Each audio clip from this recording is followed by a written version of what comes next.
Which of the following was the first Europeans to come to India and last to leave. तो काफ़ी सारे PCS exams में ये question पूछा जाता है।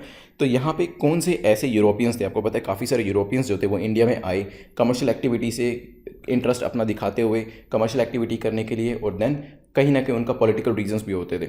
और वो आपसे पूछा गया कि पहले ऐसे कौन से यूरोपियंस थे जो सबसे पहले आए थे, और जब वापस जाने की बात करी जाती है वो सबसे लास्ट में गए थे। तो क्या वो फ्रेंच थे, पोर्टुगीज़ थे, ब्रिटिशर्स थे या डच थे?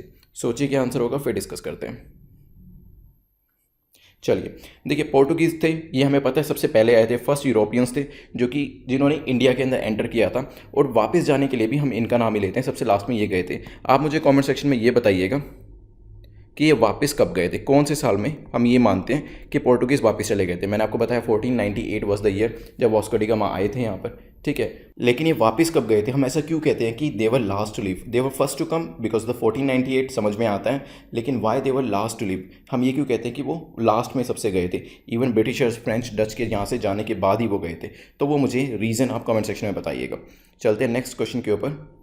Next question is concerning voice Roy was the head of administration under Portuguese. तो पोर्टुगीज़ के अंदर जो हेड हुआ करते थे कौन थे? वॉइस रॉय हुआ करते थे। पूछा गया है कि उनका टेन्योर कितने टाइम का होता था, क्या वो 3 साल का था, 2 साल का था, 1 साल का था या 5 साल का था? सोचिए क्या आंसर होगा, फिर डिस्कस करते हैं। चलिए, head of administration voice Roy हुआ करते थे। पहली चीज़ तो ये ध्यान रखिएगा, पूछा जा सकता है, 4 ऑप्शन देखे आपको।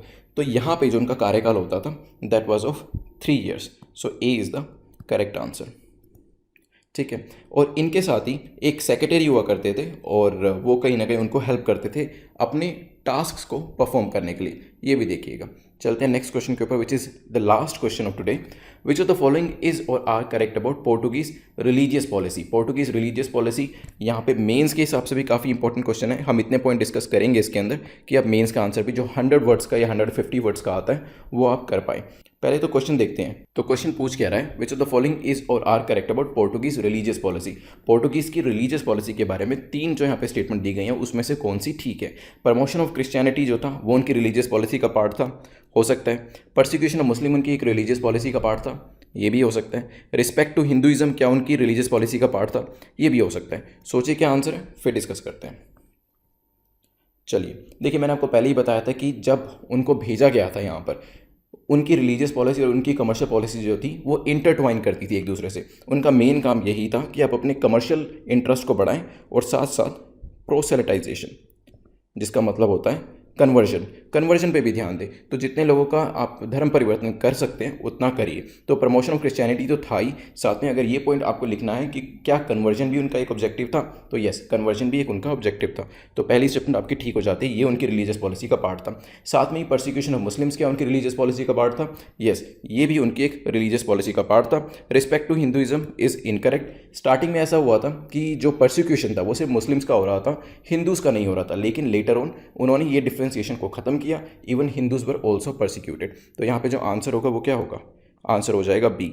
अब इससे रिलेटेड क्वेश्चन पूछा जा सकता है मेंस के अंदर भी, तो आप ये कुछ 4-5 पॉइंट्स ज़रूर लिखिएगा, इससे आपके 100 to 150 वर्ड्स जो हैं वो हो जाएंगे। जैसे कि प्रमोशन ऑफ क्रिश्चियनिटी उनका एक ऑब्जेक्टिव था, प्रोसेलिटाइजेशन दैट इज़ कन्वर्जन उनका एक ऑब्जेक्टिव था, परसिक्यूशन ऑफ मुस्लिम्स उनका एक ऑब्जेक्टिव था, देन हिंदुइज्म के लिए भी वो टॉलरेंट नहीं थे, ये भी उनका एक एजेंडा था। तो हमारे यहाँ पे आंसर बी हो जाएगा। 10 क्वेश्चन कंप्लीट होते हैं। रिविजन को बिल्कुल मिस मत करिएगा, विद इन 2 मिनट्स हम इसे कंप्लीट करेंगे। चलिए, तो सबसे पहले हमने कार्टे सिस्टम के बारे में देखा था। फ्रांसिस्को डे अल्मीडा जो थे उन्होंने अपनी ब्लू वाटर पॉलिसी जो थे वो यहाँ पे लेके आए थे, क्योंकि उनको नेवी की तरफ से एक हार का सामना करना पड़ा था। बट उन्होंने ये इस चीज़ को अवेंज करने के लिए, इस चीज़ का बदला लेने के लिए अपनी नेवी को स्ट्रॉन्ग किया, इजिप्शियन और गुजराती नेवी को हराया, अपने जो उनके बच्चे की डेथ हुई थी उसका बदला लिया, और यहाँ पे ये कहा कि इंडियन ओशन के अंदर अब एक ही पावर रहेगी, that will be the Portuguese. इसके बाद हमने डिस्कशन किया था नेक्स्ट पोर्टुगीज़ गवर्नर के बारे में, जिनको रियल फाउंडर कहा जाता है पोर्टुगीज़ पावर का, वो थे अल्फोंसो डे अल्बुकर्की। क्यों कहा जाता है वो भी हम देखेंगे, क्योंकि उन्होंने अपने यहाँ पर एक परमिट सिस्टम ऑफ शिप्स जो था उसको इंट्रोड्यूस किया था।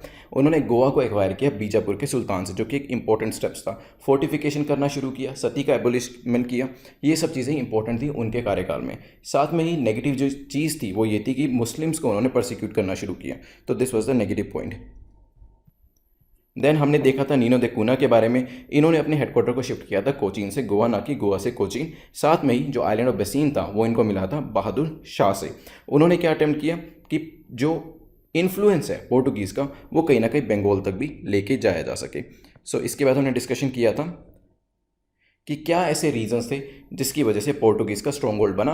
उनके ऑर्गेनाइजेशन स्किल्स काफ़ी अच्छे थे, नेवल पावर काफ़ी अच्छी थी, और साथ में ही उन्होंने अपनी शिप्स के ऊपर कैनन्स रखे हुए थे, तो इससे कमर्शियल एक्टिविटी काफ़ी आसान हो गई उनके लिए। साथ में ही उन्होंने काफ़ी सारे अपने एरियाज इस्टेब्लिश कर लिए थे, कैलिकट, कोचीन, कैनूर, मैंगलोर, ये पोर्टुगीज़ के स्ट्रॉन्ग पॉइंट्स बन गए थे। मिलिट्री अगर एस्टेब्लिशमेंट की बात करें तो नागापट्टनम था, सैनथोम था, इस एरियाज़ में उन्होंने अपनी मिलिट्री पोस्ट बना के रखी हुई थी। देन हमने देखा था first Europeans to come last to leave, ये कौन थे? ये पोर्टुगीज़ थे। रीज़न आपको बताना है कि लास्ट टू लीव उनको क्यों कहा जाता है। देन हमने क्वेश्चन नंबर 9 देखा था, वॉइस रॉय का कार्यकाल कितना होता था? 3 साल का कार्यकाल था। फाइनली हमने एक प्रीलिम्स कम मेंस के क्वेश्चन को देखा था। इसे प्रीलिम्स में भी पूछा जा सकता है, मेंस में भी पूछा जा सकता है, क्योंकि काफ़ी इंपॉर्टेंट क्वेश्चन होता है। इस तरीके के क्वेश्चन पूछ लिए जाते हैं कि पोर्टुगीज़ की रिलीजियस पॉलिसी क्या थी या ब्रिटिशर्स की रिलीजियस पॉलिसी क्या थी। और यहाँ पे प्रीलिम्स के लिए भी काफ़ी इंपॉर्टेंट है, आपको पता होना चाहिए। क्रिश्चियनिटी को प्रमोट करना, कन्वर्ट करना, परसिक्यूट करना मुस्लिम्स को और हिंदूज़ को, ये उनकी रिलीजियस पॉलिसी का एक पार्ट था। तो यहाँ पे हमारे 10 क्वेश्चन जो हैं वो कंप्लीट होते हैं। जो टेस्ट सीरीज़ है उसको नीचे रजिस्टर करके मॉक टेस्ट को आप अप्लाई कर लीजिएगा, कंडक्ट कर लीजिएगा, ऑल इंडिया रैंकिंग देख लीजिएगा। आपने जितने भी मार्क्स स्कोर किए हैं उसे कमेंट सेक्शन में ज़रूर लिखिएगा। देखिए, अगर अपर 2 ब्रैकेट में मार्क्स हैं, congratulations, you are in the safe zone. अगर नीचे भी मार्क्स हैं, इवन देन ऑल से कि जो भी ये MCQs हैं इनको दोबारा से आप अटेम्प्ट करिए, और अगर अपने नोट्स बनाए, अपने नोट्स को रिवाइज़ ज़रूर करिएगा, बिकॉज जितना आप रिवाइज़ करेंगे ना उतनी चीज़ें आपको ज़्यादा समझ में आएंगी। तो MCQs को रिवीजन करना या अपने नोट्स को रिवाइज़ करना इज़ वेरी इंपॉर्टेंट। देन इसके अलावा कोई भी आपको डाउट होता है तो पूछ सकते हैं मुझसे टेलीग्राम के ऊपर।